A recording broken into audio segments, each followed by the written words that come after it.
మీరు ఎలాంటి బిజినెస్ చేస్తున్నా ఏఐ టూల్స్ ద్వారా మీ బిజినెస్ ని డబుల్ చేసుకోవచ్చు. జస్ట్ 49 రూపీస్కే ఏఐ టూల్. నమస్తే, welcome back to Suman TV. నేను మీ సంజయ్.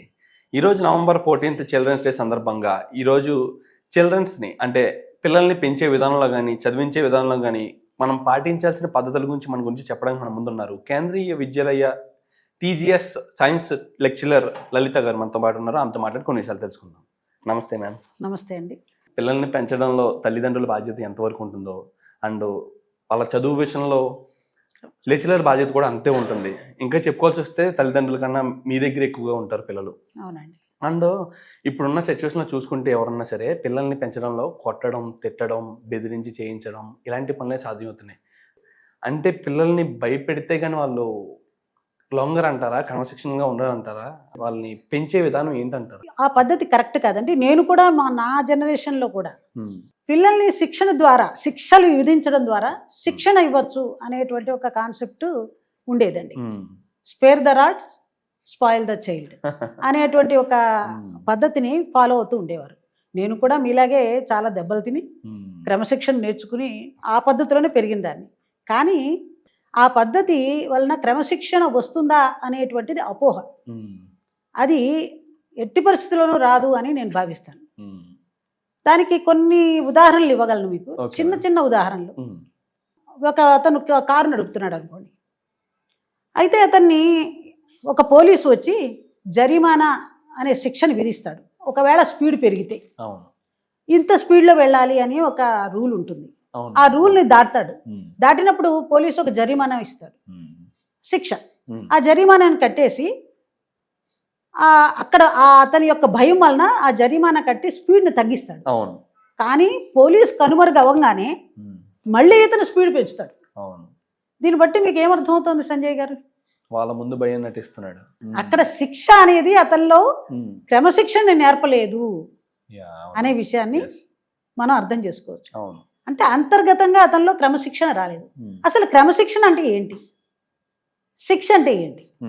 క్రమశిక్షణ అంటే క్రమంగా ఇచ్చేటువంటి శిక్షణ. క్రమం అంటే నెమ్మది నెమ్మదిగా, అంచెలంచెలుగా ఒక వ్యక్తికి, ఒక విద్యార్థికి కానీ ఒక వ్యక్తికి కానీ మనం నేర్పేటువంటి శిక్షణని క్రమశిక్షణ అంటాం. క్రమశిక్షణలో శిక్ష అనే పదం ఉంది కదా అని చాలా సులువుగా శిక్షణ వాడేసి పిల్లల్ని క్రమశిక్షణలో పెట్టేశామని అనుకుంటున్నారు. కానీ ఇప్పుడు మన పోలీసు విషయంలో మనకు అర్థమైంది ఏంటంటే ఆ శిక్ష విధించడం ద్వారా అతనికి క్రమశిక్షణ అనేది రాలేదు. అంతర్గతంగా అతనికి అది కరెక్ట్ కాదు, ఆ నియమాన్ని నేను పాటించాలనేటువంటి అతనిలో జ్ఞానం కలగలేదు. చిన్న పిల్లలు తీసుకుంటే గోడల మీద గీతలు గీస్తూ ఉంటారండి. తల్లిదండ్రులు అప్పుడే పెయింట్ వేసాం, చాలా బాగుండాలి, నా రూము చాలా సుందరంగా ఉండాలి అనుకుంటూ ఉంటారు. కానీ పిల్లలకి అవన్నీ తెలియదండి. వాడికి పెన్సిల్ దొరికింది, గోడల మీద రాస్తాడు. వెంటనే తల్లి వచ్చి అరవడమో, కరవడమో, లేకపోతే తిట్టడము, ఓ 2 దెబ్బలు వేయడము, లేదా ఇప్పుడు కొత్తగా ఏం చేస్తున్నారంటే డార్క్ రూమ్లో పెడతానని చెప్పి తీసుకుపోయి ఏదో రూమ్లో పడేస్తున్నారు. వాడికి ఎందుకు అసలు పెడుతున్నారు అనే కాన్సెప్టే అర్థం కాదు. పిల్లల్ని డార్క్ రూమ్లో పెడుతున్నారండి. ఇప్పుడు అంటే తల్లిదండ్రులని ఇప్పుడు కొన్ని ముఖ్యంగా నేను US అటువంటి కంట్రీస్లో వెళ్ళినప్పుడు వాళ్ళని కొట్టకూడదు, అక్కడ పిల్లల్ని తిట్టకూడదు. ఇంకేమి చేయలేక వాళ్ళు తీసుకెళ్ళి డార్క్ రూమ్లో, కార్ షెడ్ రూమ్లో పెడతారు. కాసేపు వాడు భయపడిపోయి అతని మార్పు రాకపోగా భయం అనేది ఏర్పడిపోతుంది. కానీ ఆ పిల్లవాడికి నిజం చెప్పాలంటే ఏమీ అర్థం కాదు. ఎందుకు నన్ను తీసుకెళ్ళి రూమ్లో పెట్టారు, నేను చేసిన తప్పేంటి, అది వివరించాలి కదా తల్లి. అది వివరించకుండా కొట్టడం, అరవడం, తిట్టడం ఇటువంటి పద్ధతులను ఉపయోగించడం వలన ఆ పిల్లవాడిలో అవగాహన రాదు. ఇంకా లేదంటే కొంచెం సఫిస్టికేటెడ్గా ఉండే పేరెంట్స్ ఏం చేస్తారంటే, నేను ఈరోజు నీకు డెజర్ట్ ఇవ్వను, ఏ ఐస్ క్రీమో ఇంట్లో ఉంటుంది, నేను దాన్ని ఇవ్వను అని చెప్తారు. అందరూ తింటూ ఉంటారు, వీడికి ఎందుకు నాకు డెజర్ట్ ఇవ్వలేదు, మా అమ్మ I don't like you mummy అనేస్తాడు. దాంతో తల్లికి మనసు బాధ అనిపిస్తుంది. పిల్లవాడు ఏ విధంగా శిక్షణ ఏమైనా నేర్చుకున్నాడా? ఆ గీతలు గీయొద్దు, నేను గోడల మీద రాయొద్దు, దీనివల్ల నా ఇంటి యొక్క అందం పోతోంది అని వివరించిందా తల్లి? లేదు. అక్కడ ఏమైందంటే పిల్లవాడు ఆ గోడ మీద రాయడం అనేటువంటిది నాది తప్పు, ఈ విధంగా రాస్తే నా ఇల్లు చెడిపోతుంది, అంటే నా బ్యూటిఫికేషన్లో తక్కువ అవుతుందని అమ్మ ఫీల్ అవుతుందనే విషయాన్ని వివరించకపోవడం. నీకేం కావాలి అసలు, ఆ తల్లి ఏమి ఎక్స్పెక్ట్ చేస్తోంది పిల్లవాడి నుంచి, అటువంటి గీతలు గీయడం వలన మనకి ఇక్కడ ఉన్నటువంటి వాతావరణం లేదా నా గోడలు, మన ఇల్లు అందంగా ఉండకుండా అలంకరించిన గోడల్ని పాడు చేస్తున్నావు నాన్న అనే విషయాన్ని చెప్పరు. అవగాహన లేక తల్లి మీద ఎవర్షన్ పెంచుకుంటాడు.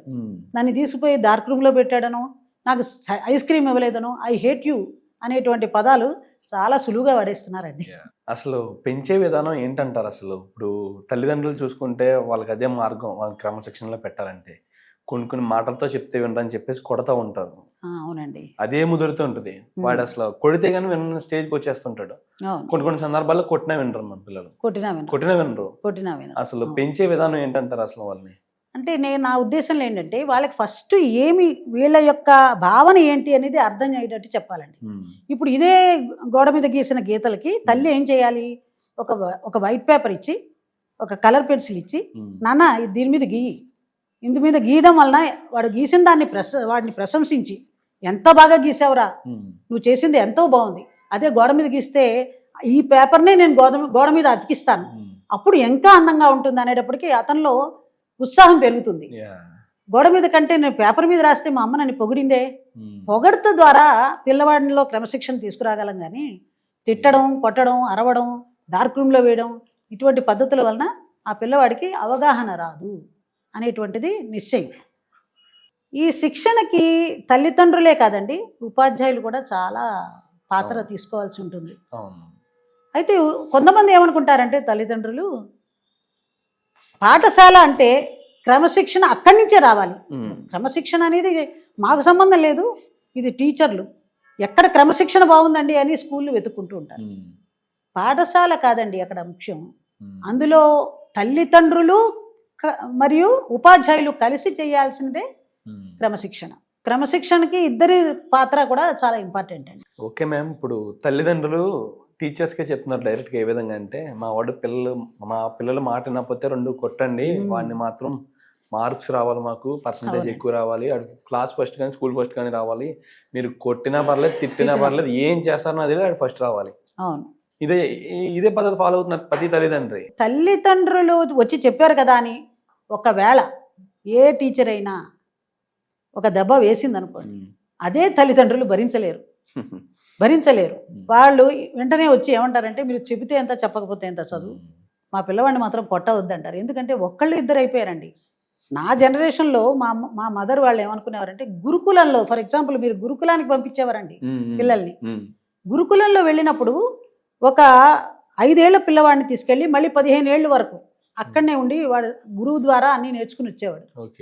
పాతకాలపు రోజుల్లో మనం శాస్త్రాల్లో వాటిలో చదువుతూ ఉంటాం. అప్పుడు గురువు గారే అన్నీ నేర్పించేవారు. ఇక్కడ తల్లిదండ్రులు ఏమనుకుంటారంటే, టీచర్లు మాత్రమే, అంటే ఉపాధ్యాయుల ద్వారానే శిక్షణ రావాలనుకుంటారు.